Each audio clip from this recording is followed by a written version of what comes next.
si no se llega a escuchar me avisan, ¿eh? Dimensionar una parte de una pieza que va a ser un radio de acuerdo como para que tenga una vida segura a fatiga, un diseño seguro a fatiga, ¿sí? Utilizando la curva de Woodman, que es la que vimos en la teoría de la clase pasada, ¿sí? Entonces, bueno, básicamente el ejercicio lo que pide es analizar la fatiga de la pieza, ¿sí? Que es parte, imagínense que es parte de un mecanismo de un rotor de un helicóptero, ¿sí? Esa pieza que se ve ahí, que está sometida a 200 kilos de carga estática y una variación, una carga alternada de 1000 kilos, o sea, 2000 más o menos 1000, ¿sí? Bien, perfecto. Lo que hay que hacer, lo que pide el ejercicio es determinar qué radio de acuerdo, ¿sí? Tenemos en la pieza en la zona donde está marcado el radio, ¿sí? Teniendo en cuenta que obviamente tengo un diseño seguro a fatiga con un factor de seguridad de 2, ¿sí? Bien, esperemos que no se corte la luz porque está tronando como loco.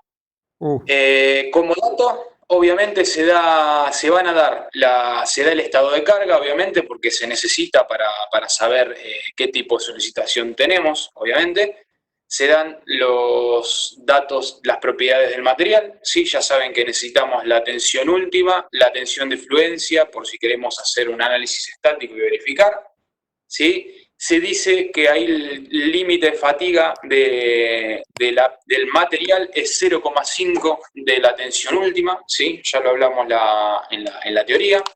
Se da la sensibilidad en talla de un material, que ya saben que me va a relacionar el factor de concentración de tensiones con el factor de concentración de tensiones a fatiga, ¿sí? KT con KF, ya lo vamos a ver.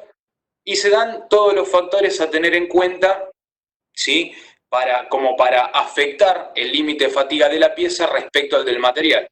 Fíjense que ahí les dicen que por terminación superficial es 0,9, porque al ser carga axial K sub B es 1, ¿sí? KC es 0,925, se desprecia el efecto de temperatura por lo que KD es 1, factor de seguridad 2,5 y la probabilidad de supervivencia va a ser el 50%, ¿sí?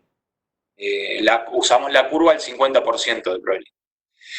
Y lo que se da también, obviamente, es el diagrama, o sea, el gráfico, mejor dicho, de concentración de tensiones, ¿sí? Para un radio de acuerdo de una pieza o de una forma, digamos, sometida a tracción, ¿sí? O sea, puedo entrar, fíjense, tenemos las curvas diámetro grande o medida grande, digamos, sobre medida chica, ¿sí? Y entramos con radio sobre la medida más chica, ¿sí? Y sacamos el coeficiente ¿cómo se llama? Concentración de tensión. Siempre tenemos que tener en cuenta de que la forma de la pieza y el estado de carga coincida con la forma de la pieza y el estado de carga del cual se saca el diagrama de los factores de concentración de tensiones, ¿no es cierto? Porque dependerá del estado de carga y de la geometría, ¿sí? No puedo usar, vamos a ver que para otros ejercicios se usa un diagrama como para hallar un radio de acuerdo a flexión y obviamente ese diagrama no es el mismo que el diagrama de tracción, ¿sí? Entonces, bueno, del estado de carga que tenemos, obviamente tenemos que dividir la parte estática y la parte alterna, ¿sí? Como está dado en el ejercicio, los 2000 kilos corresponden a una sigma media de tracción y los 1000 kilos corresponden a una sigma alternada, ¿sí? Esos 2000 y esos 1000 kilos dividido por el área van a dar tales tensiones, ¿sí?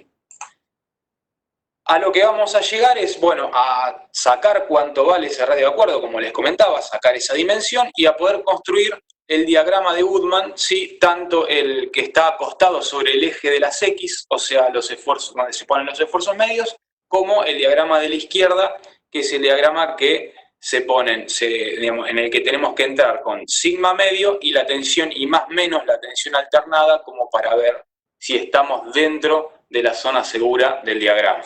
¿Sí? Cualquier duda lo vamos frenando y no hay ningún problema, ¿eh? Avisan por chat o hablan.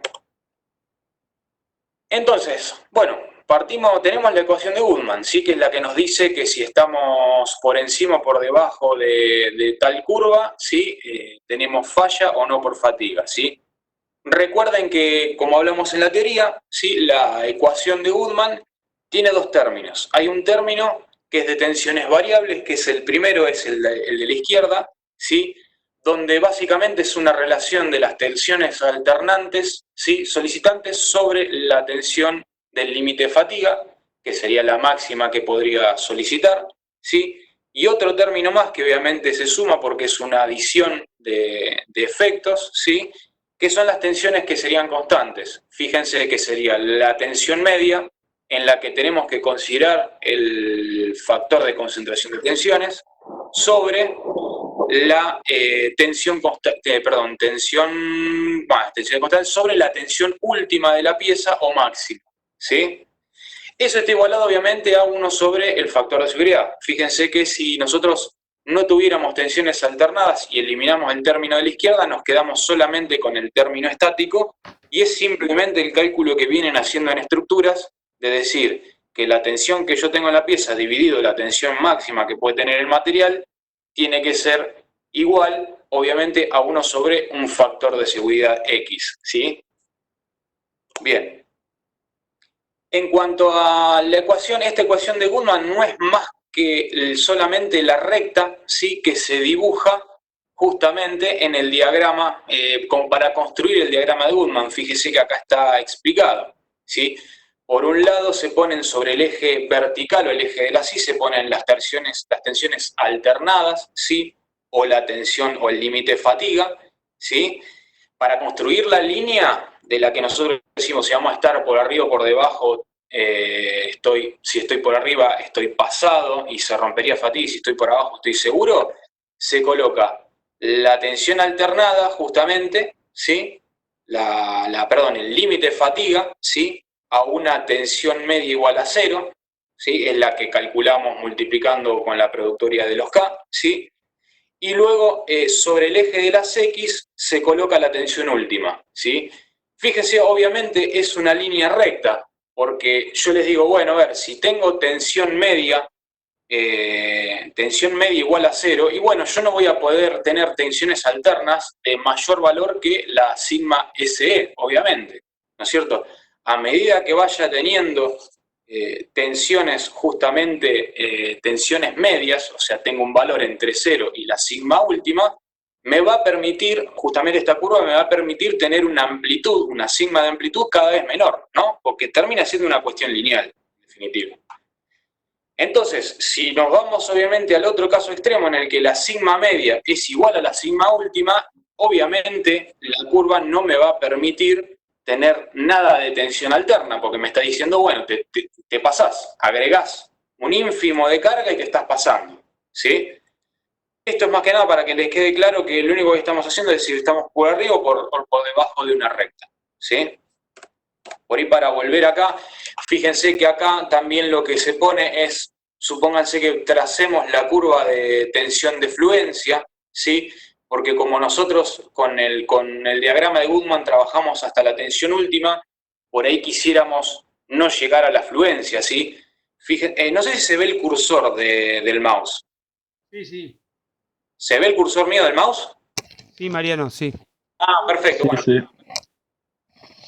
Bueno, lo que les decía es, imagínense que estamos en esta zona de acá donde hemos pasado la fluencia, si eso también es malo. Entonces, podemos tirar una línea que vaya de una tensión de fluencia para las sigmas alternadas a una tensión de fluencia que vaya para la sigma media, ¿sí?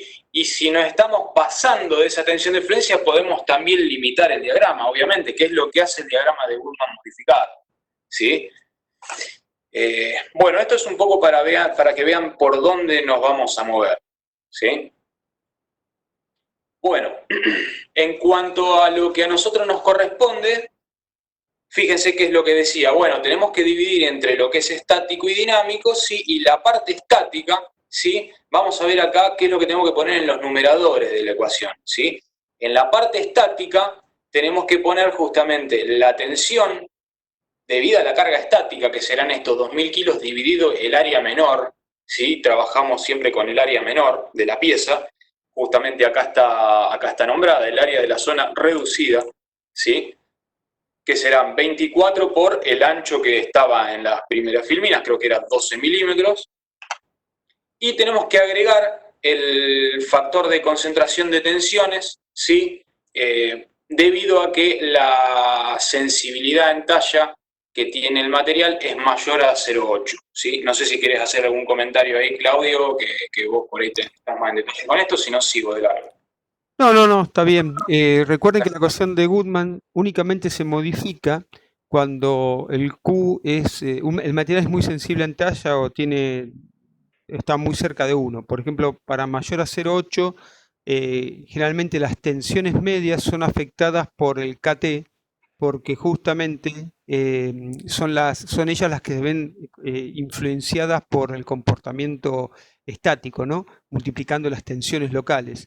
Entonces, como es la única condición por la cual se modifica la curva de Woodman.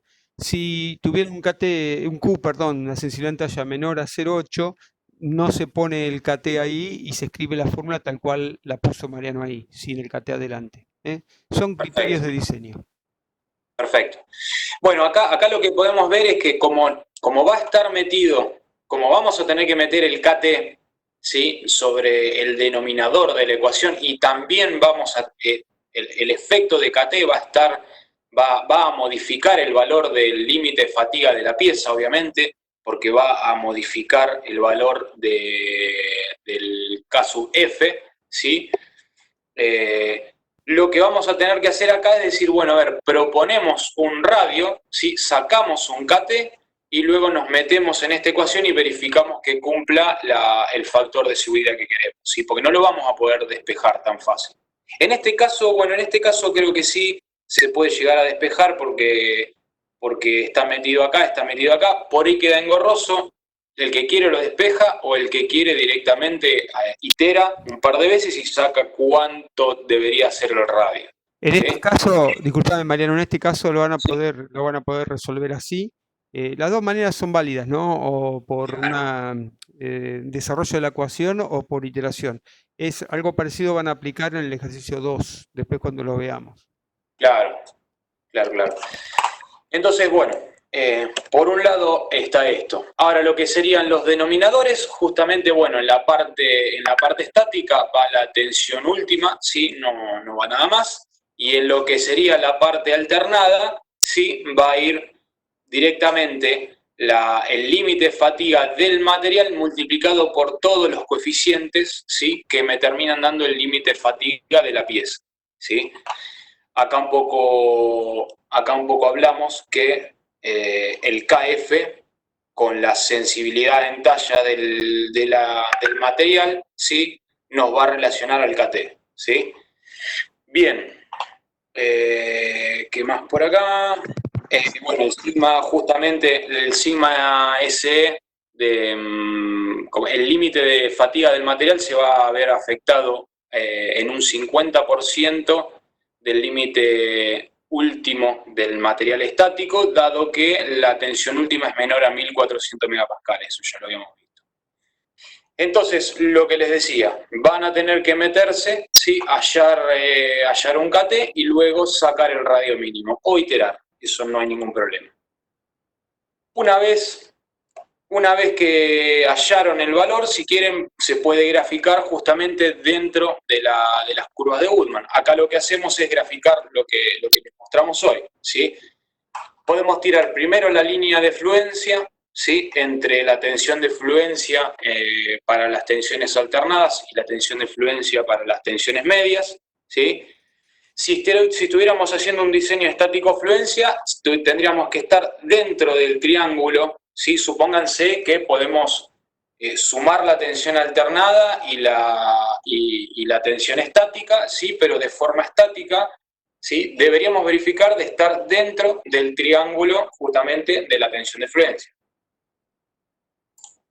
Bien, luego tiramos la curva de Goodman, que es la que nos dice, bueno, no te pases por fatiga. Fíjense que en una zona, supónganse de 300, 2, 4, 6, 8, de 380, de sigma medio 0 hasta 380, la que manda, si yo empiezo a meterle tensiones alternadas, justamente la que manda es la curva de Goodman, ¿sí? ¿Por qué? Porque, bueno, la curva de Goodman va de la tensión del límite de fatiga de la pieza, ¿sí? Que es mucho más bajo que la fluencia, obviamente, hasta la tensión última, ¿sí? Si nos vamos con tensiones medias muy altas, lo que va a pasar es que tengamos, justamente por una tensión media alta, tengamos fluencia, ¿sí? ¿Podemos seguir metiéndole tensión alterna? Sí, pero ya no estaríamos pasando de la fluencia. Entonces, estáticamente el diseño no verificaría, ¿sí? Tiramos la curva de Goodman, como les decía, el S que da en este caso es de 163 megapascales, ¿sí? Y el S último de 730, tiramos la curva y luego determinamos que la zona segura obviamente va a ser la envolvente que quede dentro de la curva más, digamos, dentro de la curva de menor valor de cada una de las dos, ¿sí? Lo que les comentaba, en la primera zona fatiga, ¿sí? Goodman, y en la segunda zona un poquito después es la fluencia, ¿sí? Luego lo que podemos hacer es tirar justamente con las coordenadas sigma medio y sigma alterno el punto donde estamos cayendo nosotros con, digamos, yo lo que hice fue determinar un radio, dije, bueno, este radio me da este KT y lo calculé directamente y saqué que estamos parados en ese punto. Ahora uno dice, bueno, a ver, estás parado en este punto, pero ¿qué pasa? Vos podrías seguir, digamos, entre ese punto, si yo sigo en línea recta y toco la primera de las curvas, todavía me quedaría un margen, ¿sí? Yo puedo, imagínense que puedo amplificar, yo acá tengo un par de valores, que es sigma medio y sigma alterno, ¿no? Yo puedo amplificar ese par de valores todavía desde este punto de acá hasta que toque el envolvente y todavía me queda. Sí, obviamente. ¿Sí? Yo no voy a estar tocando ninguna envolvente con el radio que saqué, ¿por qué? Porque justamente estoy usando, bueno, si vuelvo para atrás es mucho, estoy usando un factor de seguridad de 2,5, ¿sí? Probablemente si yo esta longitud la multiplico por 2,5 me dé una línea recta que toca justamente la curva de Goodman, que sería la que me está mandando en este caso. ¿Se entiende por qué no estoy sobre la curva, ¿no? Si yo hubiera puesto un factor de seguridad de 1, el punto que yo estoy calculando justamente es un punto que corresponde a la recta de Goodman. Entonces vendría a parar a un punto por acá. ¿Sí? Bien.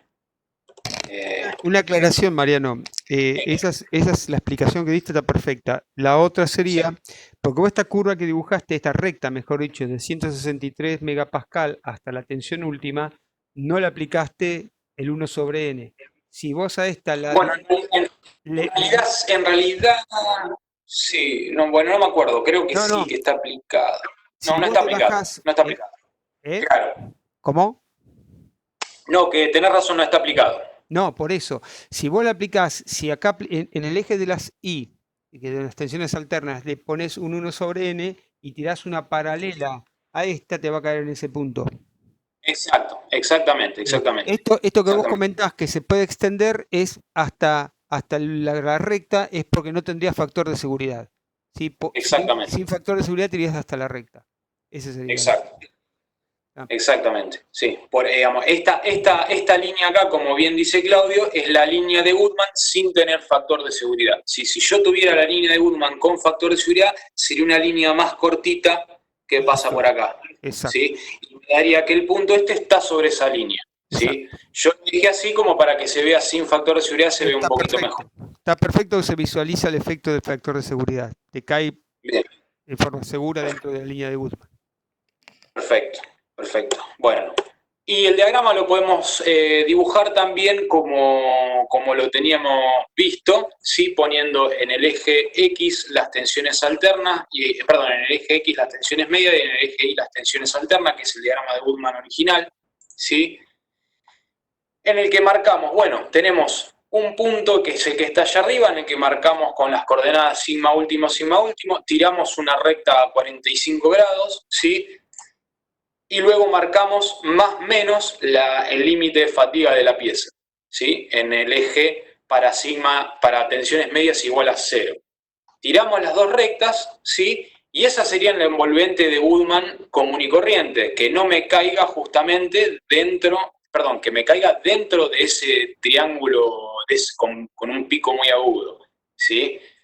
¿Qué pasa? Pasa el mismo efecto que venimos charlando.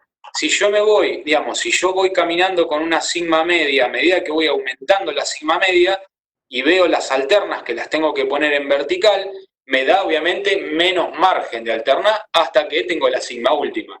Pero en toda la zona de arriba, ¿sí? Yo ya me pasé de fluencia. Entonces, ¿qué es lo que hay que hacer? Bueno, habría que tirar una línea, que es la línea horizontal acá, ¿sí? Línea horizontal y línea vertical de fluencia, ¿sí? Y decir, bueno, a ver, si te pasás, si te vas en la envolvente, más allá de que estés dentro de Goodman, que te dice un diseño seguro, ¿sí? A fatiga, te estás pasando de fluencia. Entonces, limitamos también con las dos curvas verdes, ¿sí? La curva verde horizontal es la línea de fluencia, la línea coincidente con tensión de fluencias alternas, ¿sí? Se podría preguntar por qué esta línea verde en diagonal. Esta línea verde en diagonal viene porque nosotros tenemos que colocar en el eje de las X las tensiones medias y subir hasta el punto, hasta la recta 45 grados. Y luego de ahí marcar para arriba y para abajo la tensión alterna, ¿sí? Si nosotros estamos parados en este punto, en un punto por acá, supónganse, de tensión media 400, imagínense, estamos en este punto. Si subimos y marcamos una tensión alterna para arriba, ¿sí? Vamos a tocar la línea de fluencia. Entonces, si vamos para abajo con una tensión igual y contraria, no podemos tocar la curva azul, sino que tenemos que llegar hasta el valor que nos indique que tenemos una sigma alternada, por arriba y por abajo igual, ¿no? Entonces, como si voy para arriba, tengo menos longitud entre el punto de la sigma media y el límite de fluencia, que si llegara hasta la curva morada, tengo que limitar de alguna manera la tensión alterna que va por abajo. Entonces no queda otra que, si corto con la curva horizontal, tenga que cortar con una curva en diagonal, una línea recta obviamente en diagonal, entre sigma de fluencia y la vertical al punto donde coincide la tensión de fluencia y la línea superior de Goodman. Es simplemente geométrico.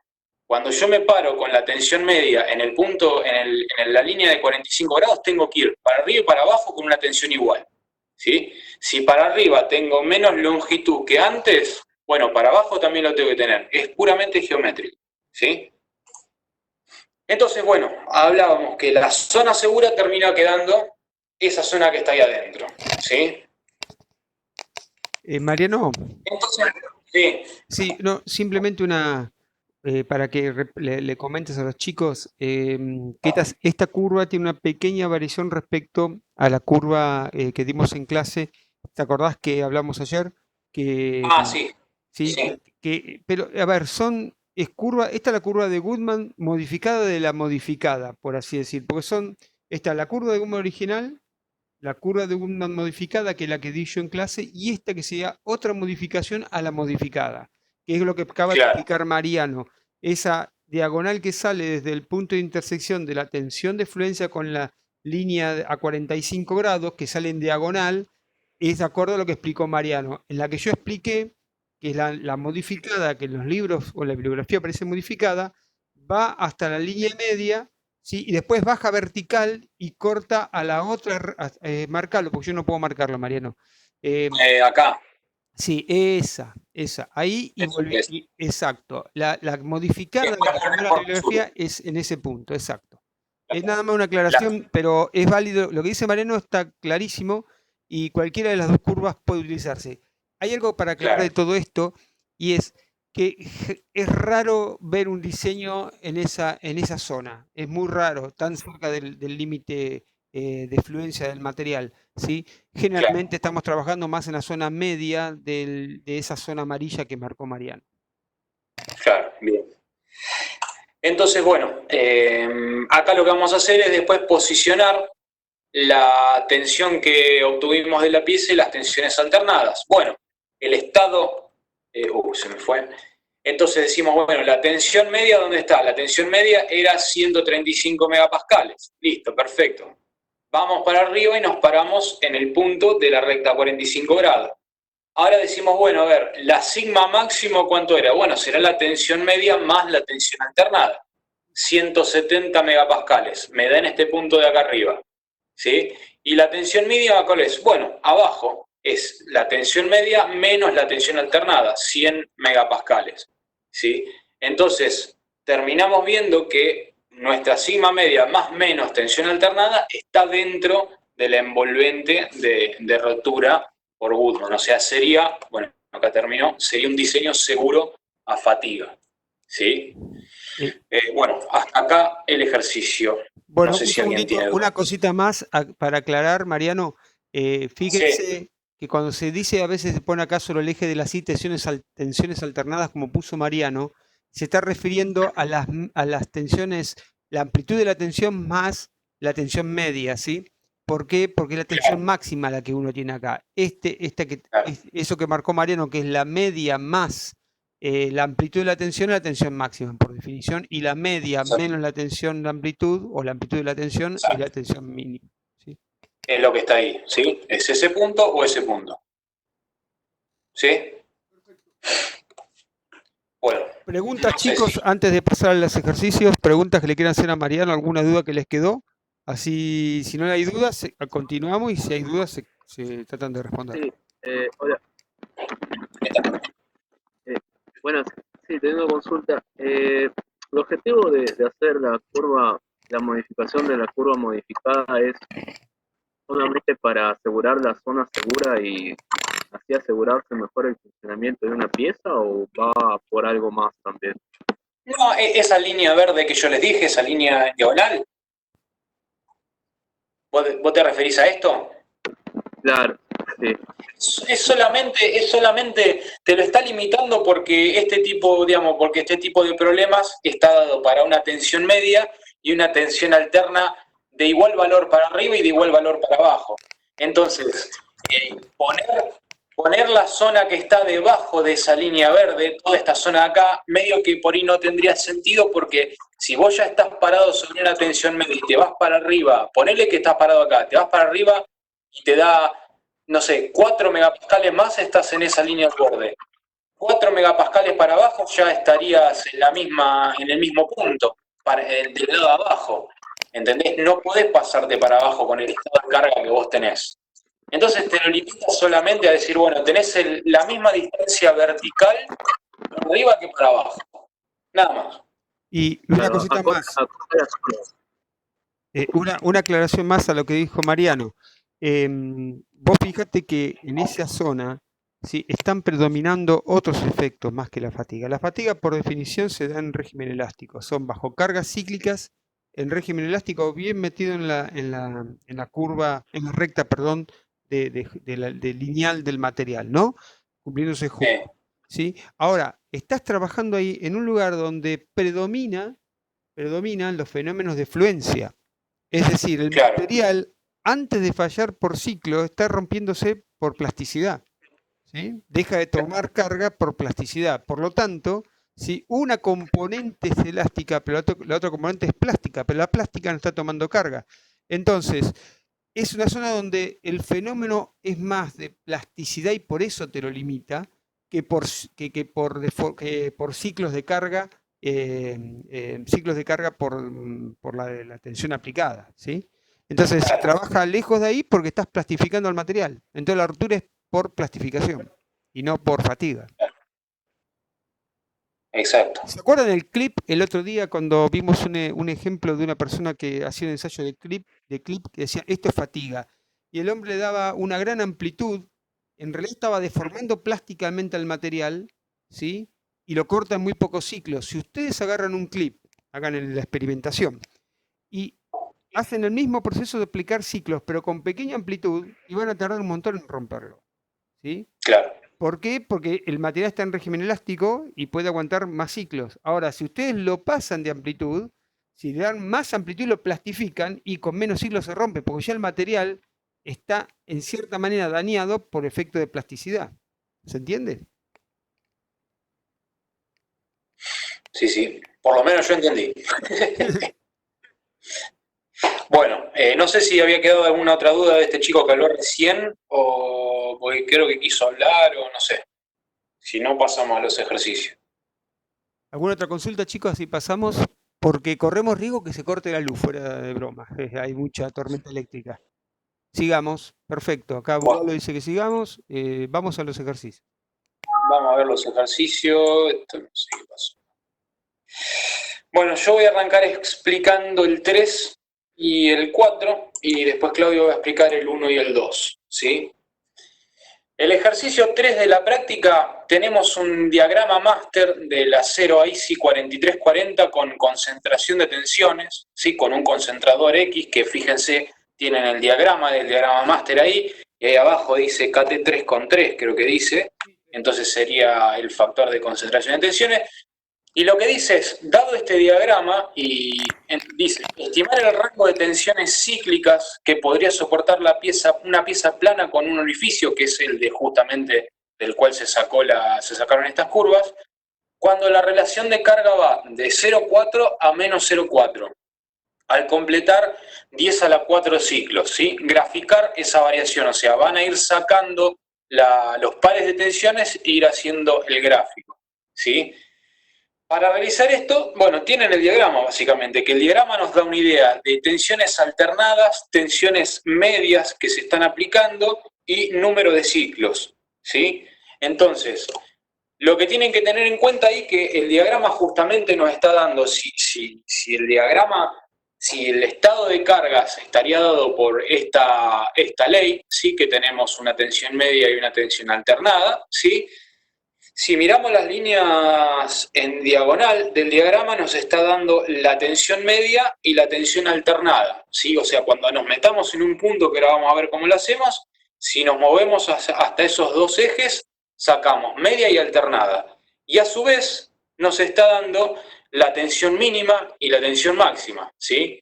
Ya ustedes con la media y la alternada, obviamente, se calcula media más alterna, menos alterna, me da la máxima y la mínima, ¿sí? Bueno, acá el gráfico te lo da de una, rápidamente lo podemos sacar igual. Entonces, para realizar esto, lo único que tienen que tener en cuenta es que la relación, justamente, de tensiones, ¿sí? R va a ser sigma mínimo sobre sigma máximo, ¿sí? Entonces dicen, bueno, hay que buscar desde 0,4 hasta menos 0,4 y ver qué es lo que pasa. Bueno, agarran y dicen, me meto con R0,4, ¿sí?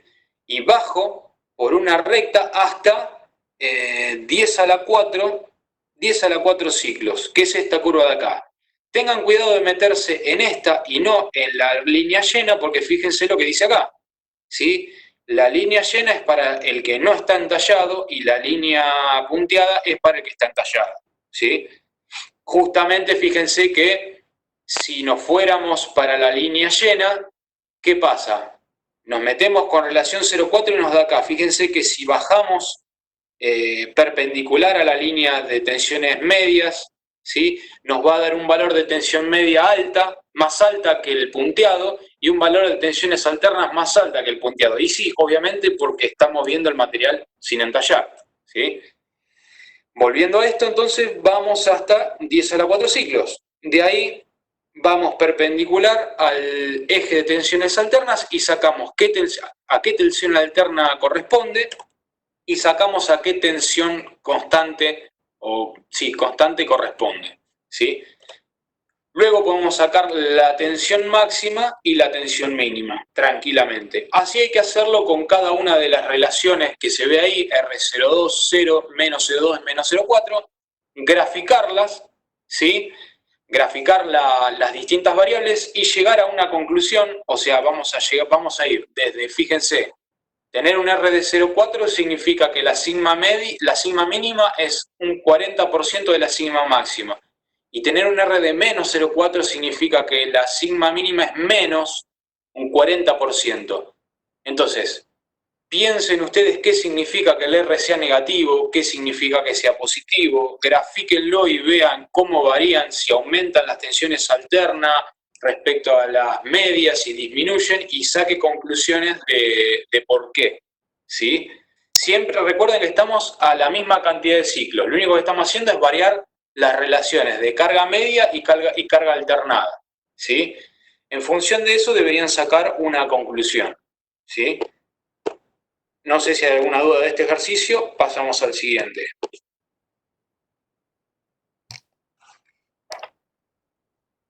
ninguna duda. Pasamos al siguiente. Le dejé ejercicio 3 acá y este es ejercicio 4. El ejercicio 4 nos dice determinar un radio de acuerdo mínimo de la toma de pala de un helicóptero, del rotor principal de un helicóptero, ¿sí? Básicamente tenemos el helicóptero, ¿sí? La configuración pala y toma de pala. La toma de pala es justamente una pieza que agarra la pala, ¿sí? Y la conecta de alguna manera a todo el mecanismo de movimiento del mástil principal, ¿sí? Bien, lo escribo, lo digo medio detallado porque creo que hay gente que no es de aeronáutica y por ahí no tiene idea de lo que es la pala de un helicóptero. Pueden ser aeronáuticos y tampoco saber tranquilamente. Les damos las dimensiones. Fíjense que es básicamente son 2 ojales, como una horquilla con 2 ojales, ¿sí? Y termina con un cuerpo cilíndrico hueco, ¿sí? Le damos todas las dimensiones y hay que determinar este radio mínimo. Es similar a lo que les expliqué hace un rato. Vamos a ver un poco los distintos tipos de carga que hay que considerar acá, ¿sí? El helicóptero, como saben, bueno, tendrá, digamos, el peso lo tiene que sustentar justamente, el avión lo sustenta con las alas del helicóptero son las palas, ¿sí? Con rotación va a sustentar, va a generar una fuerza igual y contraria al peso. Suponemos acá que estamos en vuelo recto y nivelado, que quiere decir que la aeronave no cae ni sube en su actitud, ¿sí? O en su distancia a la Tierra, digamos, va en línea recta, ¿sí? Entonces, bueno, ¿qué fuerzas tenemos? ¿Qué fuerzas se esperan tener sobre esta pala? Y bueno, esperaríamos tener una flexión, ¿sí? Producto de que justamente tenemos una resultante de fuerzas aerodinámicas que genera una sustentación en cada una de las palas, que sumada a las dos nos da el peso del helicóptero, ¿sí? Y esperaríamos tener también una fuerza centrífuga, producto de la rotación de la pala. Obviamente es bastante grande esa fuerza, ¿sí? Entonces, justamente esta pieza va a estar sometida a una tracción y a una flexión, ¿sí?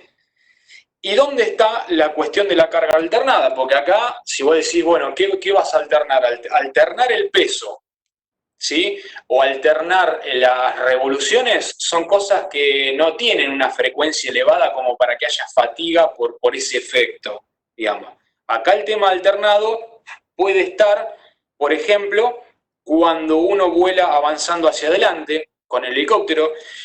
Esta distribución de sustentación, digamos, en el ala del helicóptero está, si el helicóptero, imagínense, levanta el peso y se mantiene quieto.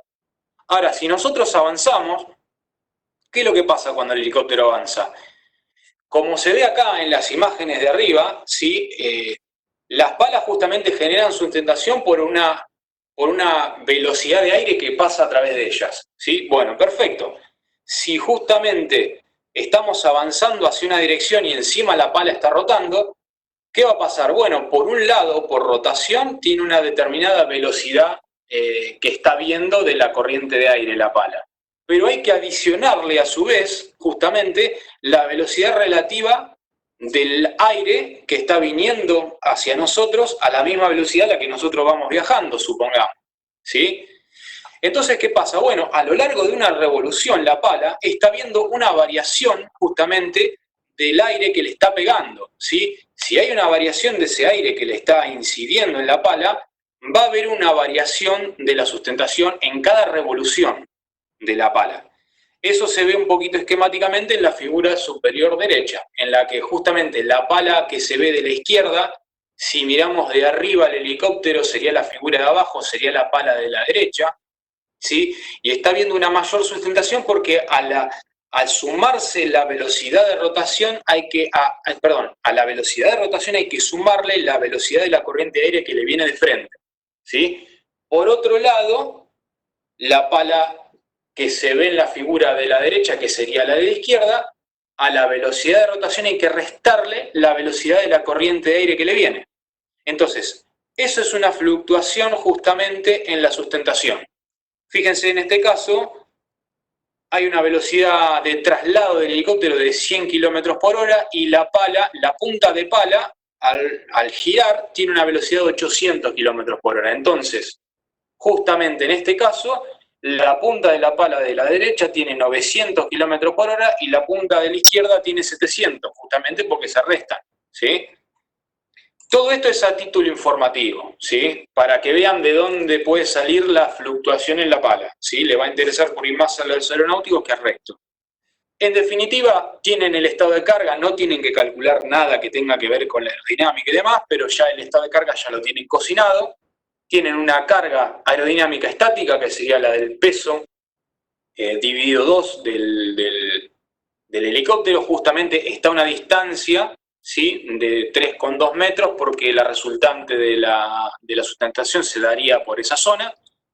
Tienen la fuerza centrífuga y hay una carga fluctuante de más o menos 2,5 kilonewtons, ¿sí?, que sería justamente esta carga alternada en vuelo. Bien, tienen las medidas y hay que determinar el radio mínimo. Y acá un poco lo que les comentaba, ¿sí? El esfuerzo que vamos a tener acá sobre el material o sobre la pieza que estamos calculando es una carga axial, ¿sí?, un momento de sustentación que va a ser otra carga estática y un momento variable, ¿sí? Entonces acá vemos que la tensión está variando producto de la variación de un momento, ¿sí? El estado de carga va a ser obviamente como este que se muestra acá, la variación. Siempre trabajamos con este tipo de variación senoidal, ¿sí? Uy, se me fue. Y bueno, de acá no hay que comentar nada más. Le vamos a dar todos los materiales, ¿sí?, datos de materiales, coeficientes que haya que tener en cuenta. Les damos algunos datos como para que calculen, le damos las vueltas de rotor principal y la masa de la pala como para que calculen la fuerza centrífuga, ¿sí? Cuando hagan esto, ténganlo en cuenta, acuérdense, cuando hagan fuerza sobre área, lo tienen que hacer sobre el área más chica, ¿sí?, que será un área cuyo diámetro externo tiene 150, diámetro interno tiene 80. Cuando calculen la flexión, lo calculan sobre esa superficie también, sobre esa forma de geometría, ¿sí? Y fíjense que acá les damos el coeficiente de concentración de tensiones a flexión, ¿sí?, y el coeficiente de concentración de tensiones a tracción. Entonces, como recuerdan de estructuras 1, la tensión va a haber que sumar la componente por axial y la componente por flexión, ¿sí? Eso nos va a dar una tensión que será la tensión estática y luego la tensión alternada va a ser solamente por flexión, ¿sí? Entonces, van a tener que usar dos coeficientes de concentración de tensiones. Ya acá no lo pueden despejar directamente, como les comentaba hoy en el ejercicio, sino que van a tener que iterar, ¿sí? Bueno, acá un poco la ecuación que vamos a usar para calcularlo, ¿sí? Obviamente usamos la de Goodman, la de siempre. Vamos a afectar el límite de fatiga de la pieza, quedará afectado por todos los coeficientes que le decimos, ¿sí? Entonces, el procedimiento será, como les digo acá, proponer un radio, sacar un KT de tracción, sacar un KT de flexión, calcular el KF con la sensibilidad en talla, verificar el factor de seguridad. Así lo van a hacer hasta que más o menos lleguen a un valor, ¿sí?, aceptable, y luego graficar el diagrama de Goodman ubicando el estado de tensiones hallado y verificando que estarían dentro de la zona segura fatiga, ¿sí? Estos son los dos ejercicios. No sé si tienen alguna duda de estos dos. Seguimos con los otros.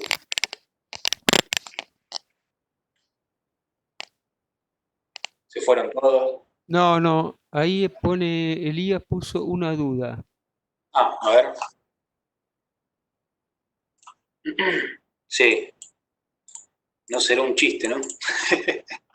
No, pero no se entiende una duda. Profe, cuando hacemos la tensión total, lo sacamos como si fuera la raíz cuadrada de cada componente al cuadrado, ¿no? Porque es una sección circular. La raíz cuadrada. No, la tensión total es la suma, la tensión total. O sea, vos vas a tener sobre la toma de pala. A ver, pará. La toma de pala es esta, ¿no? La parte de arriba se va, digamos, por tracción se va a estar traccionando toda el área, ¿sí? Y por flexión se va a estar comprimiendo la zona de arriba y traccionando la de abajo. Por lo tanto, la de abajo es la que va a mandar. La suma de tensiones va a ser algebraica directamente. Es tensión sigma sobre, carga sobre área de la centrífuga más M por I sobre J de la flexión y chau. Estructura es 1. Está bien. Gracias. ¿Sí? De nada. Y acá dice... Mariano, yo tengo una duda del ejercicio 3. ¿Quién? ¿El mismo que escribió acá, Villalba? Sí. Ah, ¿qué tal? Decime. Si podés volver. Sí. Estaba la curva máster y Sí. dijiste que había que entrar con 0,4 y menos 0,4. En realidad hay que entrar, te dice que grafiques en función de, no me acuerdo de qué, si de R, que tenés que entrar con 0,4, 0,2, 0, menos 0,2 y menos 0,4. Voy de menos 0,4 a 0,4. Claro. Ya. Y tengo que graficar las tensiones, o sea, ¿qué tensiones tengo que graficar? Y fíjate que te dice Las medias. la variación de tensiones para cada relación R, ¿sí? La variación, graficátelas todas, a ver qué es lo que te da para sacar las conclusiones que saques. Ah, dale, perfecto. Gracias. Dale, de nada. Principalmente, lo más importante sería sacar las alternadas y las medias. Máxima y mínima no tanto. Exacto, sí, sí. Busca ver la influencia que tiene una sobre la otra, ¿no es cierto? La amplitud de la tensión y la media, un poco lo que explicó Mariano con el diagrama de Goodman, lo van a poder ver acá un poco más complejo, más completo porque está metiendo también número de ciclos. En este caso es a una determinada número de ciclos.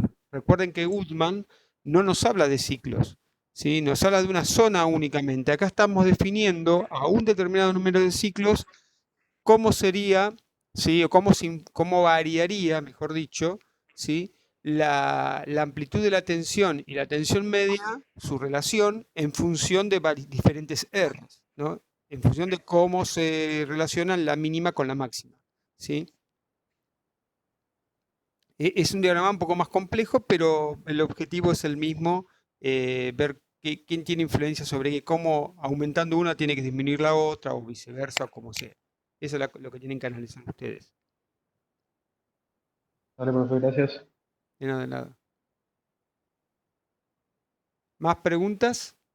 Esto hay que poner, para entender esto hay que hacer. No queda otra. Como todo práctico, ¿no? Y hagan y después consulten en los horarios de consulta. Exacto, porque si no se ponen a hacer, si lo quieren resolver en el aire y ver, no van a llegar a nada. Hay que meterse con las ecuaciones, con el concepto que dimos en teoría y empezar a hacer las cuentas. Y de esa manera van a ir sacando de a poco. Obviamente se van a encontrar con dificultades, sí, seguro, pero es la única manera de aprender estas cosas. ¿Alguna otra consulta? Si no, vamos al ejercicio 1 y 2 y liberamos a Mariano para que vaya a otra clase. Sí, igual hasta las 4:30 estoy Bueno, acá tranquilo. Listo. Sí, sí. Bueno, dejo de compartir y compartís vos. Dale.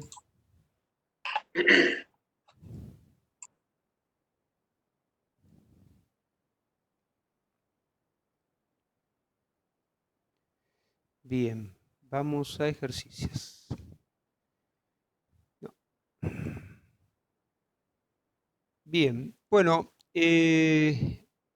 continuando con la explicación de los trabajos prácticos, del trabajo práctico 4 de fatiga, que arrancó Mariano, yo voy a iniciar con el TP práctico, la parte 1 y la parte 2. En el ejercicio número 1, ¿sí? Le damos ya los datos del material, es un 4130. La tabla que van a encontrar en la práctica está obtenida del Metal Handbook, del MIL Handbook 5H, ¿sí? Donde FTU, como lo mencionan en el MIL Handbook, equivale al sigma último nuestro, ¿sí? Al que usamos normalmente, o la tensión última del material del ensayo de tracción. ¿Está bien? Se dice, basado en las características mecánicas del acero AISI 4130 normalizado obtenido de tal manual, para placas planas de espesor menor a 0,187 pulgadas, obtenga.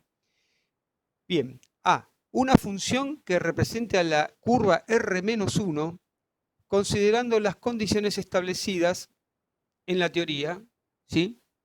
Para metales como el acero. Compare la curva obtenida, que que es la aproximación, con la real de la figura número 1 como ejemplo, tome valores entre n, 10 a la cuarta y 10 a la séptima. Bien, ¿qué significa esto? Vamos a la curva que estoy mencionando ahí. La curva que les dimos en el trabajo práctico es esta que está acá, como dice aquí, es no entallada, de 41,30, normalizado, dirección longitudinal, ¿no es cierto? Fíjense que aquí en este margen tienen el stress ratio o la relación entre la tensión mínima y la tensión máxima. La del puntito 0 indica -1, ¿sí? Es decir, esta curva.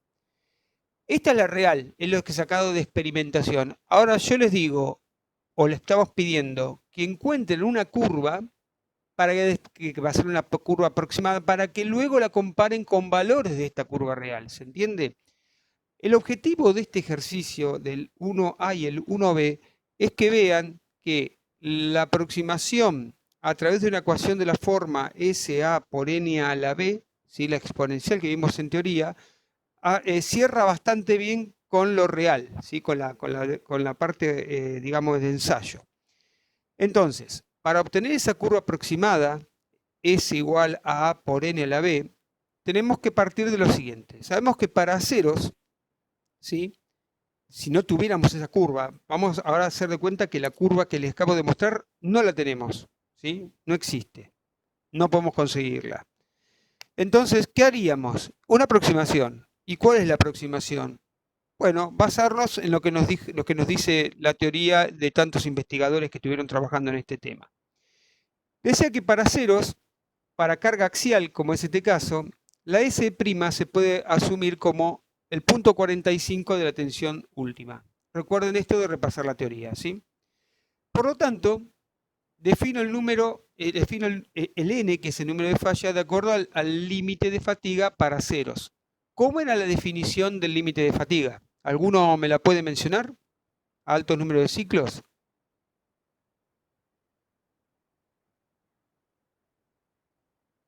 A ver si hay alguno en la sala que me diga qué era el límite de fatiga. O alguno que recuerdan que era el límite de fatiga.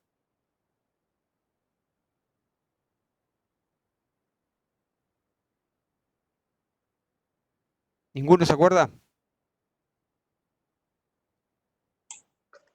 A ver, ahí hay un valiente. Jorgito, por lo menos.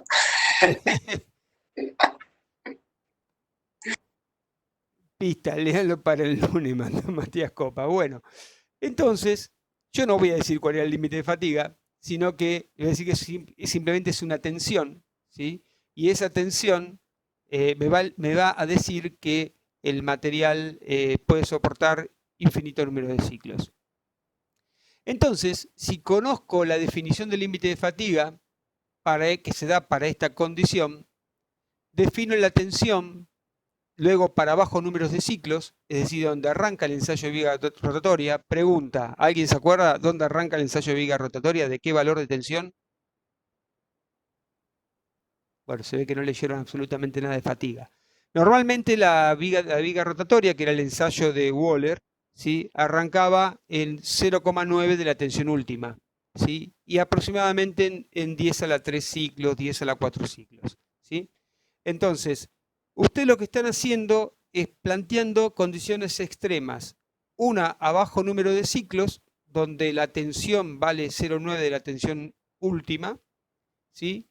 Para 10 a la 3 o 10 a la 4 ciclos, y luego plantean otra ecuación que va a ser para altos números de ciclos, en una 0, 10 a la 6, 10 a la 7, para este límite de fatiga, ¿sí? Que está acá. Entonces tienen un sistema de dos ecuaciones con dos incógnitas, porque para esta tensión de bajo número de ciclos va a haber un número de ciclos asignado, y para esta tensión a altos números de ciclos habrá una tensión que será ¿qué? ¿Cuál sería alto número de ciclos? Vamos, alguno que responda. ¿O no me están siguiendo? Para bajo número de ciclos, sí, teníamos 0,9 de la tensión última. Ahí arranca el ensayo de fatiga. A altos números de ciclos tenemos el límite de fatiga. Entonces, si esto es el límite de fatiga, acá va un alto número de ciclos. ¿Cuánto para una 0? 10 a la 6, 10 a la 7. En definitiva, ustedes formaron un sistema de 2 ecuaciones con 2 incógnitas, donde A y B son las incógnitas. Resolviendo ese sistema de 2 ecuaciones con 2 incógnitas, van a encontrar la ecuación final que describe aproximadamente el comportamiento de un material que tiene esas características que mencioné antes. Es decir, 0,45 en la tensión última y a alto número de ciclos y 0,9 de la tensión última a bajo número de ciclos. Con esa ecuación, ¿qué hacen? Vamos le asignamos valores. Esperen que se me trabó acá algo. Bueno, parece que no quiere correr. Un segundito. Ahí. Entonces, una vez que resuelven y tienen las constantes A y B, le asigno valores a esa función en 10 a la 4, en 10 a la 5, en 10 a la 6, en 10 a la 7 y comparo los valores reales de esta curva para esos mismos valores de número de ciclos. Y veo cuánto me aparto de esta curva real. La idea es esa, ver cuánto nos apartamos de esta curva real. ¿Se entiende? Es buscar una aproximación, asumiendo que yo este diagrama inicialmente no lo conozco. A ver qué tal ajusta nuestra curva aproximada con la curva real obtenida de un ensayo a fatiga para este material sin entalla. ¿Está? ¿Se entendió la idea? Por lo menos la idea. Después tienen que repasar ustedes, chicos. Si no estudian y no repasan, no lo pueden hacer. Así de entrada les digo que se completa. Perfecto, se entendió. Lo importante es que entiendan esta idea. No tengo esta curva y quiero aproximar. ¿Qué hago? Me encuentro en el medio de la nada y tengo que hacer un cálculo urgente. Bueno, es una manera rápida de determinar o hacer una aproximación, una curva aproximada, y quiero que ustedes verifiquen el ajuste de esa curva. El ejercicio parte B de este ejercicio número 1 es semejante a lo que vienen haciendo, ¿sí? A diferencia que ahora les pongo una entalla.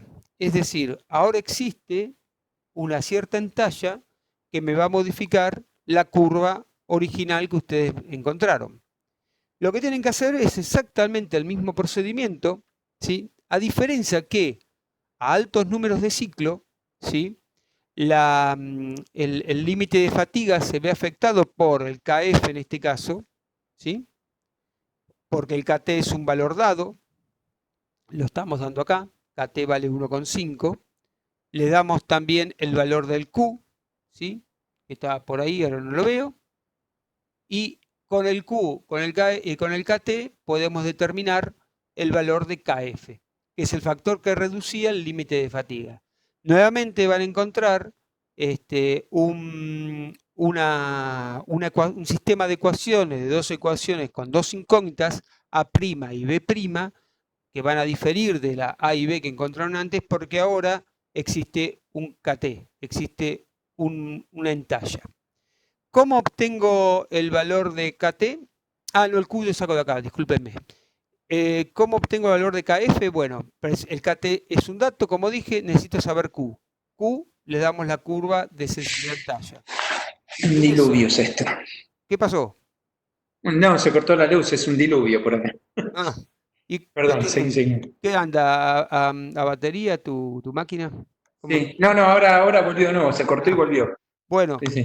Fíjense, chicos, acá tenemos 0,02 pulgadas. Entro acá con 0,2 pulgadas hasta el material que me interesa, que es un material acero normalizado, que es el caso que estamos analizando, esta curva, y aquí obtengo un valor de Q de 0,75 aproximadamente. Quiere decir que con el KT dado y con el Q dado puedo obtener el KF. Una vez que tengo esto, puedo proceder a determinar la curva S igual a A' por N a la B'. Lo mismo que antes, nada más que con una entalla. Y comparamos esa curva aproximada con la curva real del ensayo, que es esta de acá. Fíjense que acá dicen curva para una entalla de 1,5 para el material 41-30 normalizado. Un punto para que vean que les marqué acá, atención, fíjense que acá dice min stress. No les dice R-1, pero si ustedes analizan un poco, 0, -3,0 implica un sistema totalmente reversible, lo mismo.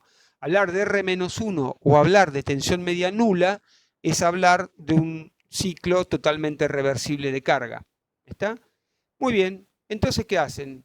Desde este valor, que es un 7 por 10 a la cuarta, hasta 10 a la séptima, toman valores intermedios y los extremos, lo calculan con la ecuación aproximada y comparan esos valores de la ecuación aproximada con los valores reales que sacarían de esta curva de ensayo. El mismo procedimiento que hicieron antes. ¿Está bien? Y de ahí conclusiones. ¿Está bien? ¿Cómo ajusta? ¿Alguna consulta de esto? Se entendió también la idea de lo mismo que antes. Así que, bueno, cualquier cosita, cuando lo ejerciten lo van a sacar. Lean la teoría, que está en la teoría cómo se obtiene. Yo lo aclaré, eso lo pueden escuchar también cuando lo hicimos. Bueno, me alegro que lo hayan entendido. Ok, vamos adelante entonces con el otro ejercicio, el 2. Es esta pieza, básicamente es una pieza que transmite potencia. Lo importante es que acá tiene un radio de acuerdo, ¿sí? Vamos al esquemita, sería esto. Es una pieza sometida a torsión que tiene un radio de acuerdo. Podría ser este eje de transmisión, ¿sí? ¿Cuál es la idea? Bueno, ver que también a torsión se puede hacer cálculo de fatiga, que no solamente es tracción o flexión, sino que los esfuerzos de corte debido a esa torsión pueden producir también roturas de fatiga, ¿sí?, en componentes. Para este caso, no tenemos se aplica, tenemos totalmente reversible el ciclo de fatiga. En vez de ser un ciclo de fatiga de sigma, es un ciclo de fatiga de tau, pero es lo mismo, es tensión en definitiva, ¿sí? Entonces, la pieza, ¿sí?, debe ser diseñada para vida infinita. Nuevamente repasen el concepto de vida infinita, porque si no tienen el concepto de vida infinita, no pueden hacer el ejercicio. Entonces, asumiendo un factor de seguridad de 1,2. Está sometido a un esfuerzo de torsión alternado y totalmente reversible. El material es 4340, cuya tensión máxima es 550 megapascal y tiene un Q para esa talla, yo ya se los doy esto, si no sería un proceso más largo, de 0,9. El diámetro menor de la pieza de chica, ¿sí?, de donde se aplica el esfuerzo de torsión, es de 40 milímetros, mientras que el diámetro mayor de grande es de 48 milímetros. Determine el valor del radio de acuerdo R chica, que permite un diseño de vida infinita a fatiga para una probabilidad del 50% de supervivencia. Esto difiere un poco de lo que Mariano estaba diciendo antes. El concepto en la idea es lo mismo, el otro es un diseño seguro, el que plantea Mariano por Goodman, y esto es un concepto de diseño a vida infinita, es decir, que podría soportar muchos ciclos de carga hasta infinito, por eso se llama vida infinita. ¿Cómo encaramos este problema, o este ejercicio, mejor dicho, de la siguiente manera? Nuevamente, tener en cuenta el concepto de límite de fatiga, ¿sí? Eso es lo que nos va a dar la posibilidad de definir vida infinita. Entonces, el material de la fatiga tiene el material de la fatiga y el límite de fatiga de la pieza son diferentes, como hemos dicho, ¿no es cierto? El material de la fatiga, ¿sí?, es un valor más alto que el de la pieza. Entonces, cuando yo aplico una carga de torsión, ya la relación entre la S' y la tensión última no es más 0,5 ni 0,45, sino que 0,29. Porque recuerden que esta relación que encontraron los investigadores entre S' y S última era para vigas sometidas a flexión rotatoria, es decir, a vigas a flexión. Y acá no tenemos flexión, acá tenemos torsión. Por lo tanto, la relación ahora entre la S' para estimarla y el límite y la tensión última del material es con un factor de 0,29. Eso está en la teoría, repásenla. E intervienen diferentes coeficientes para el límite de fatiga de la pieza. Interviene el Ka, que era de superficie, el Kb, que era de tamaño, el Kd, que era de temperatura, de valor, perdón, acá para les no, de valor 1. Todo esto lo vamos a considerar que son 1, es decir, que este no afectan el límite de fatiga del material. Kc es el que considera el estado de carga, ¿sí? Como no es flexión, A su vez, ahora el estado, este es diferente de 1 y tienen que ver la teoría. Tiene un valor del orden de 0,50 y algo. ¿Sí? Y por otro lado tienen la entalla, que genera un KS que es 1 sobre KF. Entonces, los factores que van a intervenir en el límite de fatiga de la pieza, que es SE, va a ser la productoria de K que vale 1, KB que vale 1, KC que vale algo, KS que vale 1 sobre KF por 0,29 de la tensión última. Todo este numerito que calculen va a ser mi nuevo límite de fatiga de la pieza ahora. ¿Está bien? No del material. Por lo tanto, una vez que tenemos definido el KF, porque conocemos PUC, porque conocemos el Q, nos va a quedar todo en función de KT, algo parecido a lo que hizo Mariano. ¿Sí? Es decir, me queda el KT de un lado, afectando a la tensión límite de fatiga, y del otro lado de la ecuación voy a tener la tensión de corte, ¿sí? Que va a ser la tensión de corte afectada por KT. Recuerden, para tensión decíamos que la tensión máxima iba a ser la sigma máxima en una pieza con una entalla, era la tensión en el área efectiva por el KT. En este caso, la tensión máxima de corte va a ser el KT, que no lo conozco, por la tensión en el área efectiva, que es el área de la sección de diámetro más pequeño. Entonces, cuando yo tengo corte, voy a tener que las tensiones, ¿sí? La tau media va a depender del momento torsor y del J polar. ¿Está bien? Entonces, quedará que la tensión máxima, que es igual al KT veces la tensión de la sección efectiva, va a ser igual a el límite de fatiga de la pieza, pero afectado por ¿quién? Afectado por un factor de seguridad, porque, vuelvo a repetir, tienen que analizar qué se define como vida infinita. Por eso les ponemos un factor de seguridad. En conclusión, cuando ustedes hagan esa igualación, porque quiero tener vida infinita de la pieza, van a encontrar una ecuación en KT, una cuadrática en KT. Bueno, esa ecuación cuadrática en KT determinará un único KT que sirva, ¿sí? Porque una cuadrática da dos soluciones posibles, ¿sí? Dos raíces posibles. La raíz negativa, obviamente, la van a tener que, o el valor negativo de la raíz van a tener que descartarlo, porque no existe un KT negativo físicamente. Usarán el KT positivo.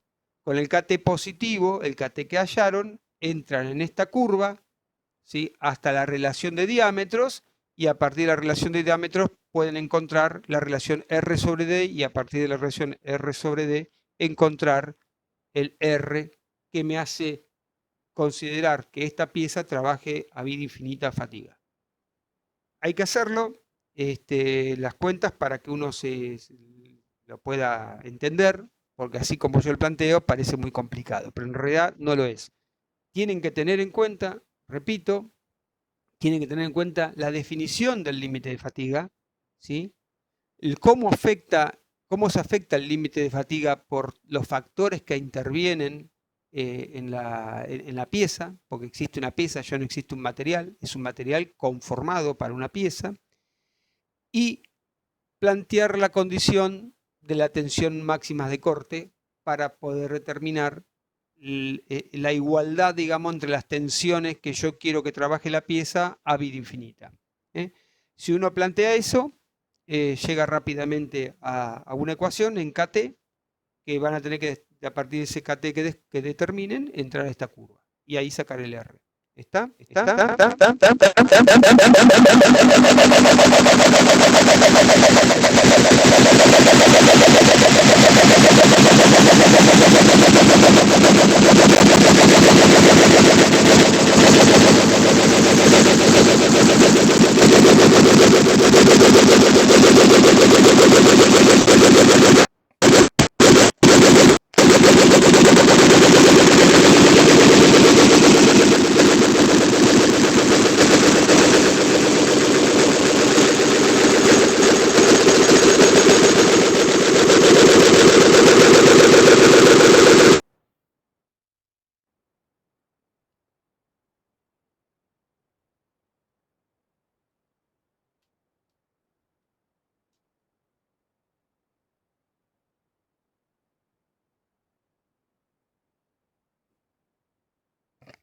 Ahí se fue, ¿no? ¿Me reciben bien? Ahora sí. Sí, parecía un recital de rock. No sé. Aparte, parece medio que fue a propósito, pues dijiste está y ahí se empezó a repetir. Sí, sí, sí, una realimentación y apagué todo acá y siguió haciendo ruido, no sé qué. Hacía música No le electrónica. gustó el tema. No le gustó el tema de fatiga, me parece, al coso. Parecía un remix, sí, tal cual. Muy bueno, ya sabemos que vamos a hacer algo de música por este medio. Loco, pero fue en aumento, fue como una realimentación positiva porque se fue la miércoles todo. Eh, Listo. No voy a decir más la palabra esa, a ver si no es algo de eso. Se ríe. Bueno, por lo menos nos despertamos un poco. Pensabas que te había pasado vos solo, Mati. No, no, no. O sea, que empezó a hacer un ruido terrible. Bueno, pensé que se había acoplado mi micrófono, lo cancelé y no, y siguió haciendo ruido. Bueno, volviendo a la clase normal. eh, al- ¿Alguno tiene que hacer alguna consulta o le quedó alguna duda al respecto?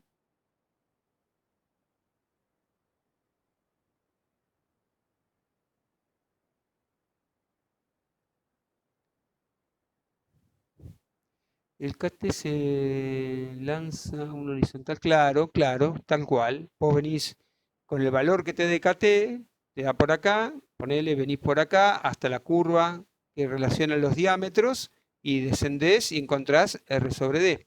Con ese R sobre D, como D es dato, el R queda autodefinido. Siempre estas piezas, el R no es cualquiera, es un radio acorde con el diámetro este y con el diámetro este, ¿eh? No es caprichoso el radio que se le da. Obviamente que la cuenta te puede dar un radio medio loco, en el sentido de que por ahí no es fabricable, en el sentido, y entonces se aproxima al que sea más próximo. Loco me refiero a que no te va a dar un radio, no puedo decir a un fabricante y decirle, hacemos un radio de 3,25449. No, le pones un radio de 3 o le pones un radio de 3,2 o un radio de 3,5. A eso es lo que voy, ¿no?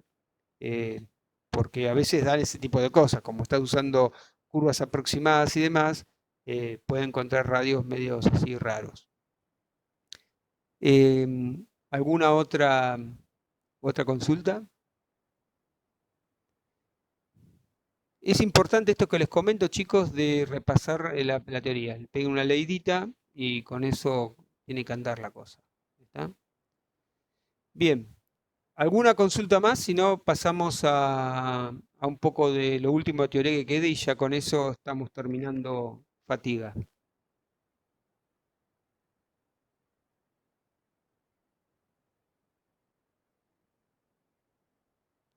¿Algo que No, aporten? ninguna.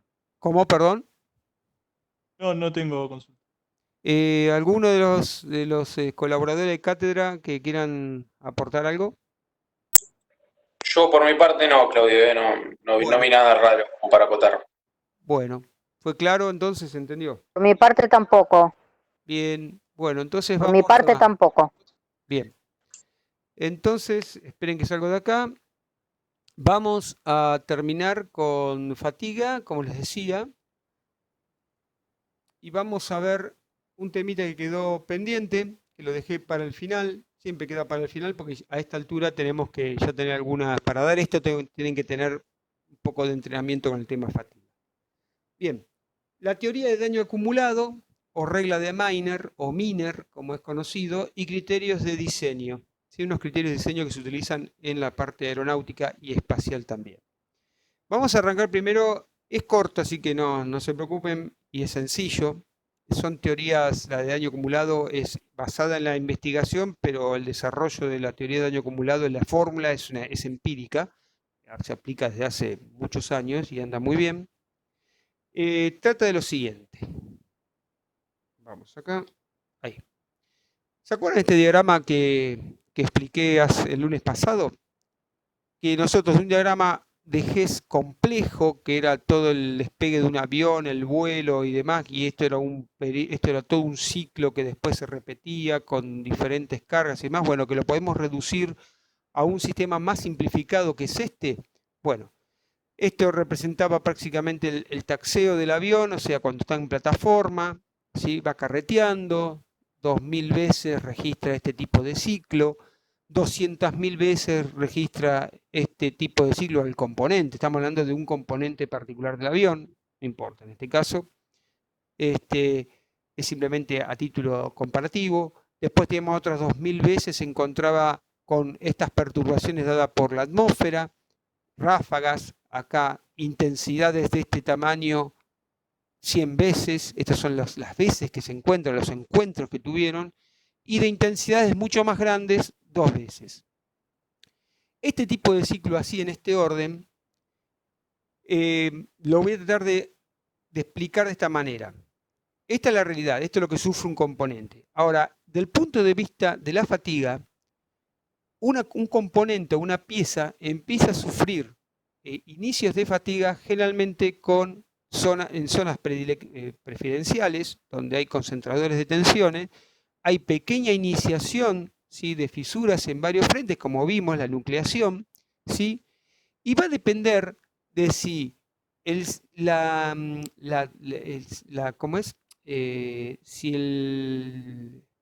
tendencia de las tensiones va de una baja amplitud a una alta amplitud, es diferente a la propagación de fisuras si va de una alta amplitud a una baja amplitud. ¿Qué quiero decir con esto?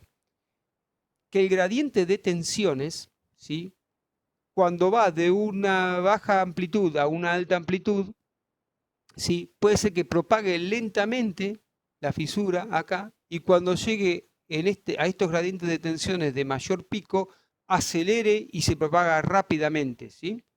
Mientras que si el caso fuera a la inversa, si yo tengo un pequeño incremento de tensión, empieza la nucleación, acá el gradiente es favorable porque lo voy a subir, acá vuelve a subir, pero de golpe el gradiente empieza a bajar de nuevo, ¿sí?, es un gradiente desfavorable de tensiones, la fisura hasta puede detenerse o puede dejar de avanzar, ¿sí?, y volverá a avanzar cuando encuentre un gradiente positivo. Es decir, la posibilidad del crecimiento de una fisura va a depender de cómo sea el gradiente de tensiones, si va de un gradiente de tensiones de menor a mayor o de mayor a menor.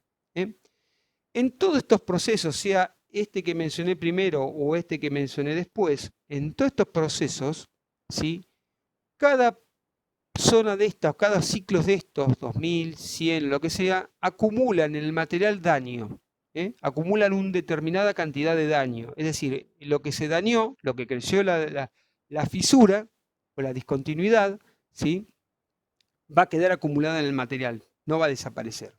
A lo sumo se puede frenar, como dije, y no seguir propagando, pero lo que está dañado está dañado. Entonces se concluye lo siguiente: el orden en el cual los niveles de tensiones son aplicados tienen un importante efecto en el progreso del daño por fatiga.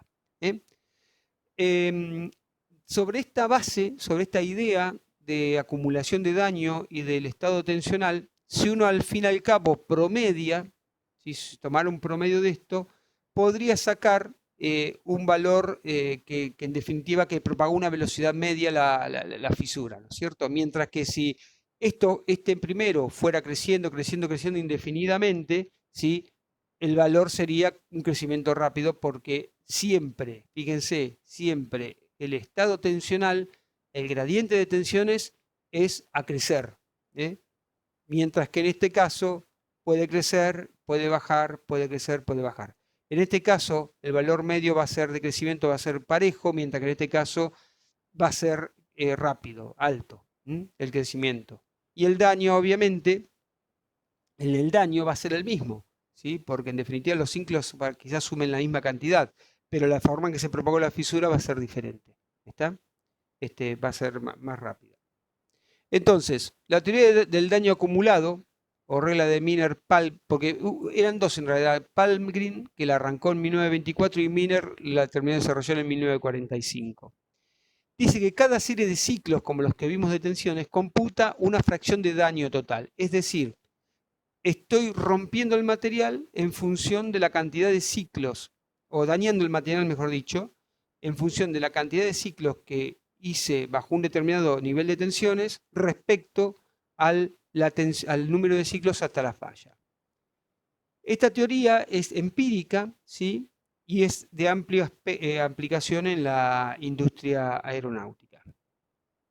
Solamente puede ser aplicada cuando convertimos los espectros aleatorios, como el complejo, cuando lo convertimos en sistemas como este, sinusoidales, digamos, simplificados, por así decir, ¿no? Es decir, pasamos de un sistema sinusoidal simplificado de un estado más complejo. En general, ¿sí?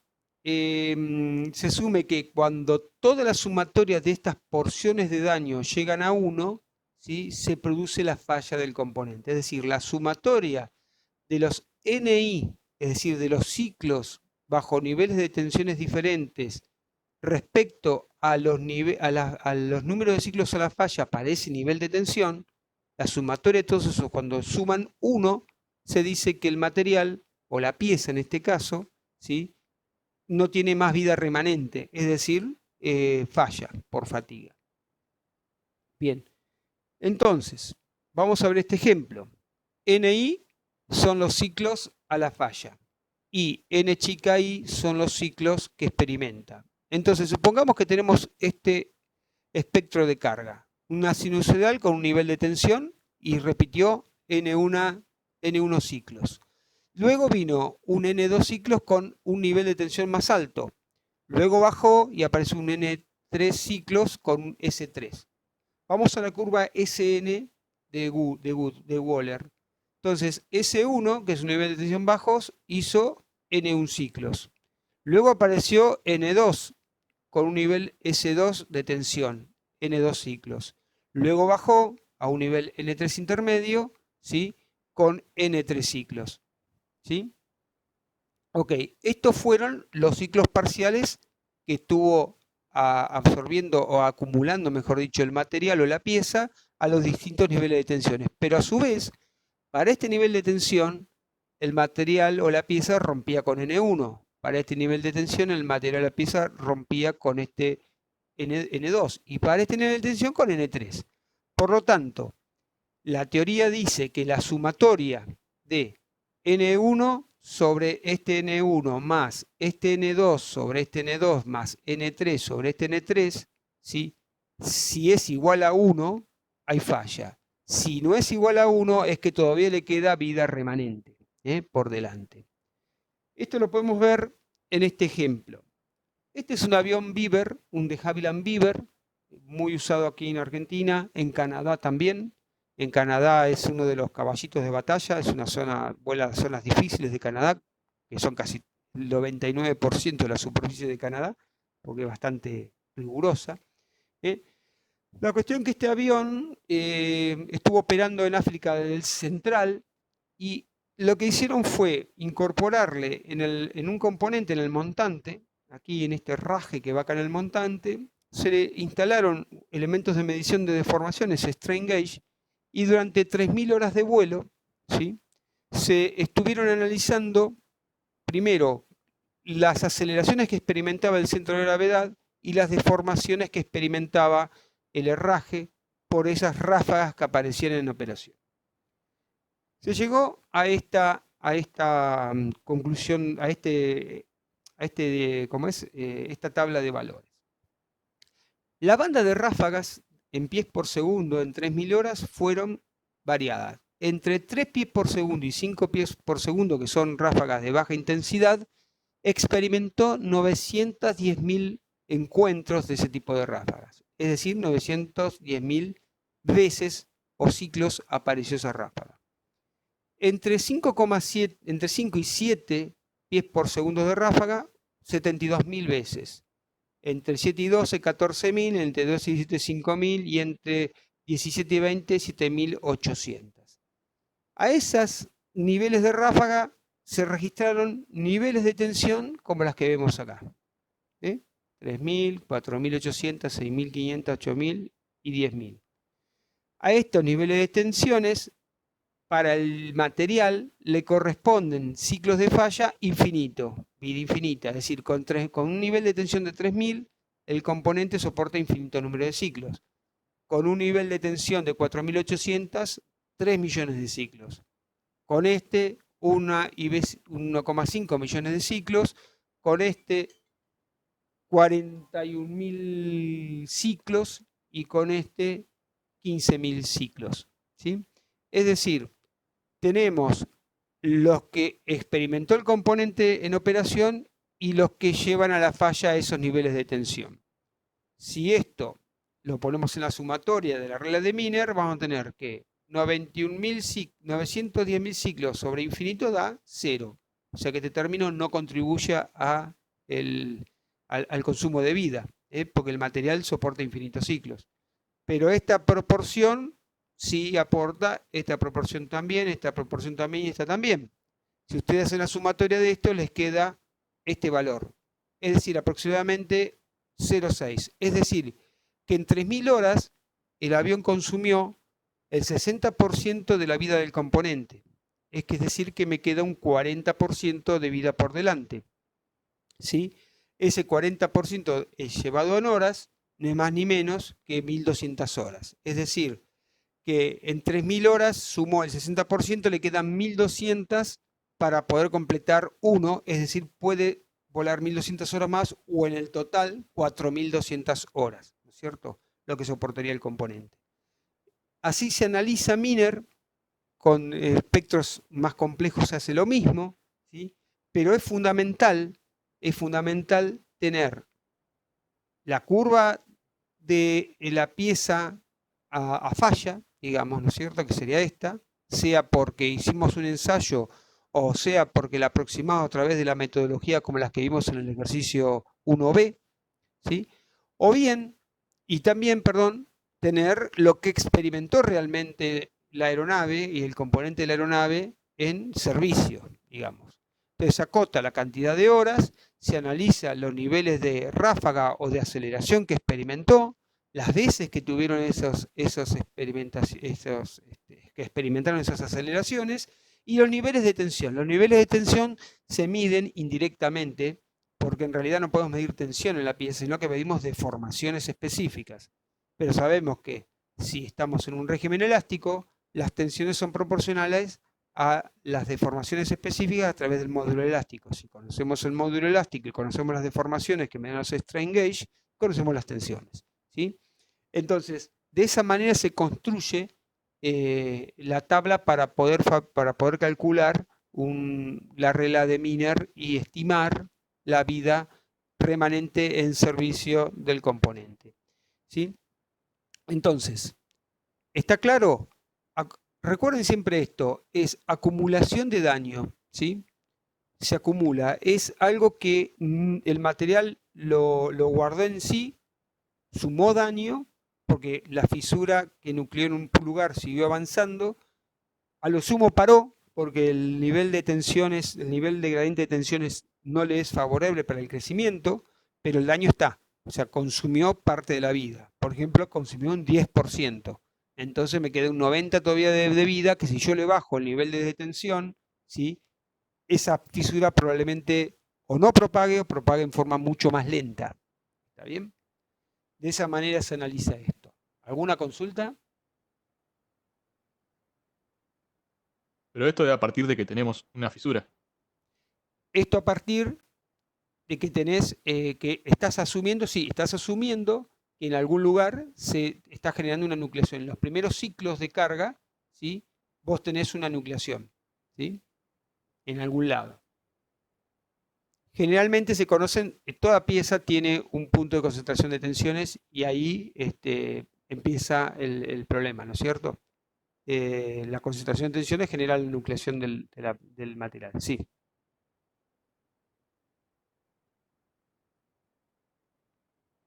¿Alguna otra consulta?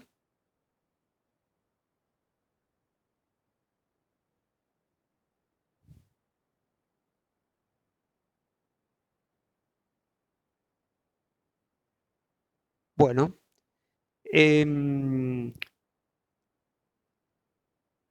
entonces, continuando con lo que tenemos que terminar de ver hoy, están los criterios de diseño, ¿sí?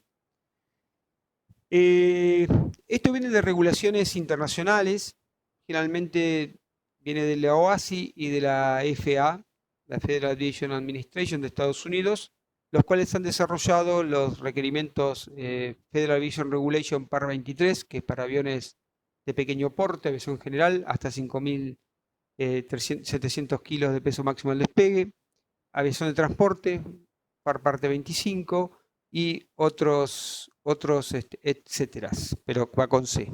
Me comí puse una S. Bueno, estos requerimientos fueron modificados aproximadamente en el correr de los años, ¿sí? Y allá por la década del 70-80 tuvieron un gran cambio y hasta hoy se mantienen. ¿Está? Los primeros requerimientos para contemplar el efecto de la fatiga en componentes, ¿sí? Y no justamente en estructuras, vamos a ir con la segunda, pues ya que arranqué hablando con ella, es el criterio Safe Life, es decir, vida asegurada. ¿Qué es un criterio de vida asegurada? Bueno, no es aplicable a una estructura, porque no podemos diseñar un avión de vidas aseguradas, es decir, que tengamos que nos aseguremos que no va a fallar, ¿sí? En un periodo de tiempo. ¿Está bien? Pero sí podemos aplicar el criterio de vida asegurada a componentes de aviones, de helicópteros y de otros vehículos, ¿no es cierto? Por ejemplo, se entiende como vida asegurada, sería algo parecido a lo que estamos diseñando ahora nosotros, es decir, asegurar que la vida del componente sometido a una solicitación cíclica durante un determinado tiempo o ciclos de operación. Los fabricantes dicen, este componente debe ser retirado, ¿sí?, a tantas horas o ciclos de operación de la aeronave. ¿Por qué? Porque saben que les queda poco o les queda un determinado tiempo para fallar. En realidad no es que si lo dejas se rompen al otro día o al próximo vuelo, pero sí que lo retiran antes porque saben que en algún momento después de ese tiempo puede romper. Por ejemplo, un caso típico puede ser las palas de helicópteros de Robinson, R-22 y R-44, por ejemplo. A las 2.200 horas, las de R-22 se sacan, se retiran de servicio y hay que comprar palas nuevas. Y se destruyen para que no puedan ser usadas. ¿Qué significa que las saquen? Significan que todavía les queda vida, pero no se puede asegurar la vida que les queda. Por lo tanto, para asegurar esa vida, las retiran del servicio. Entonces, te aseguran que por 2.200 horas no vas a tener inconvenientes. Si haces eso, obviamente, el mantenimiento adecuado. Obviamente que siempre todas estas cuestiones se ven en el mantenimiento de la aeronave, ¿no? Hay inspecciones que te permiten seguir operando. Pero a las 2.200 horas, ¿sí?, por más que las inspecciones te hayan dado perfectamente bien, se retiran. Entonces, por ejemplo, si yo diseño una pieza y la estoy diseñando a vida infinita, ¿sí?, yo puedo decir, sí, es a vida infinita, pero yo te lo voy a limitar a un número alto de ciclos. Entonces, a alto número de ciclos, cuando llega al 70% de los ciclos pongamos, a un nivel muy alto de ciclos, le puedo decir esta pieza se retira. Entonces estoy cubriendo, ¿sí? O por condición, puedo decir, la puedo seguir inspeccionando y mientras que no encuentre fallas, puedo ir estirándole la vida. Esto está todo contemplado en lo que es vida asegurada. Ese es uno de los criterios. Para las estructuras, y esto fue mucho más moderno, más para la década del 80, aparecieron los criterios de falla segura. ¿En qué se diferencia el Safe Life del otro, del vida segura, del falla segura?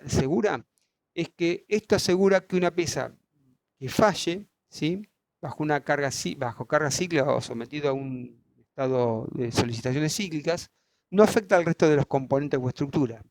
¿Qué sé yo? Por ejemplo, si yo tengo una puerta de fuselaje de un avión presurizado y en operaciones por algún problema del sistema de trabas, la puerta sale despedida, se despresuriza la aeronave, el marco de la puerta debe ser capaz de soportar la falla de la puerta, por ejemplo, de que se salga la puerta, ¿no es cierto? Porque si no colapsaría la estructura.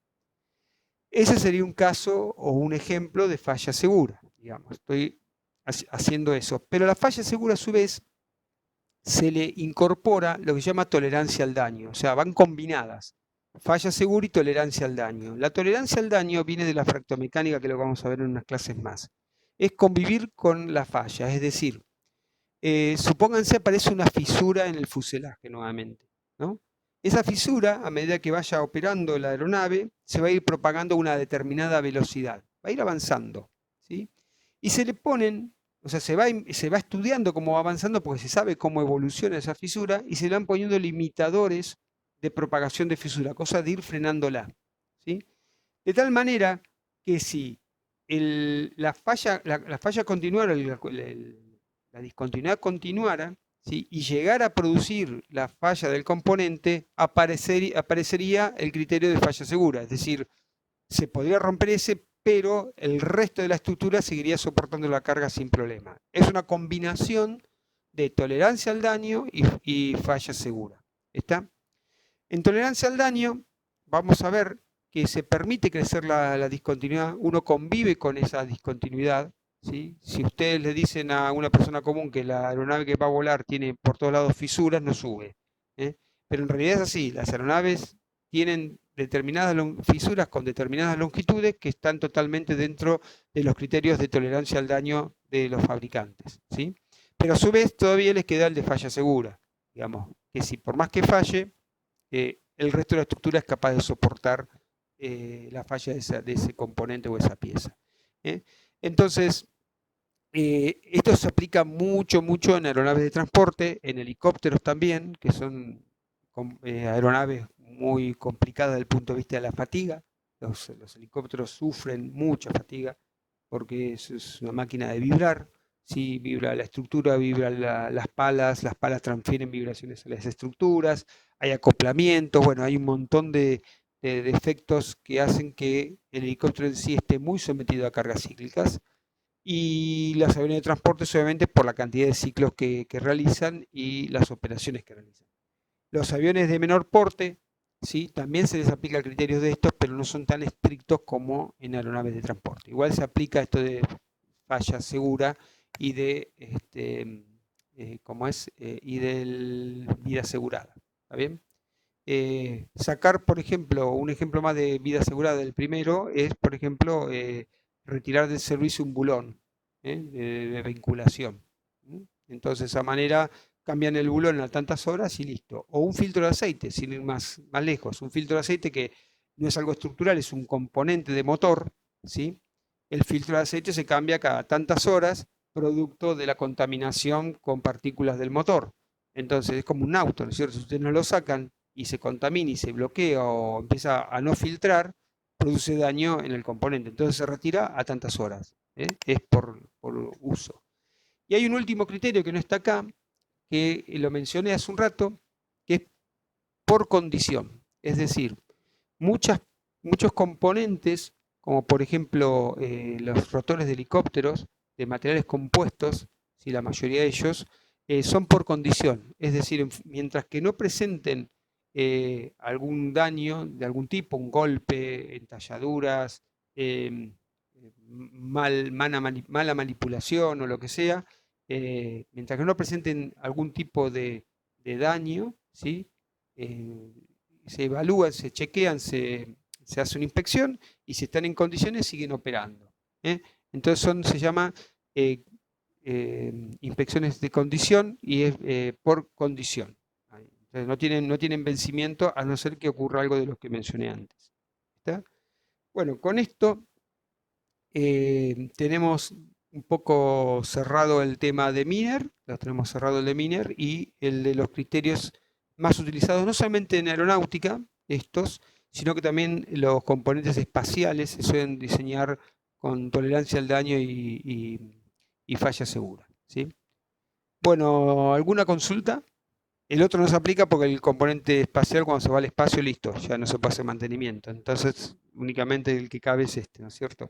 No se puede retirar el componente del servicio. A no ser cuando el satélite, por ejemplo, se cae a la atmósfera, que bueno, ya no se reemplaza, se destruye, ¿no es cierto? ¿Alguna consulta? Sí, profe. Entonces, el criterio de vida segura coincide con el criterio de Miner. El criterio de vida asegurada se podría aplicar Miner, porque por ejemplo, si yo el componente que vimos recién te digo, bueno, listo, todavía le queda un 40%, yo te lo retiro, digo, no, retíralo del servicio en ese momento. Podrías aplicar el criterio de vida asegurada, ¿sí? Aseguro que hasta 3.000, hasta los 3.000 ciclos, 3.000 horas, digamos, el componente puede funcionar. Y sé que me queda todavía un 40% de remanente, ¿sí? Para llegar a la falla. Dale, gracias. ¿Otra consulta?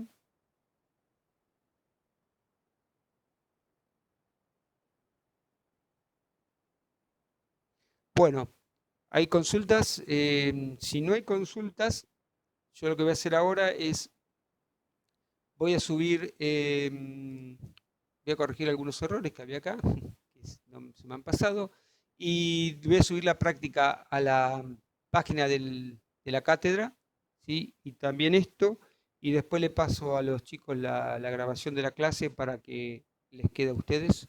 Y bueno, cualquier duda, vamos hablando.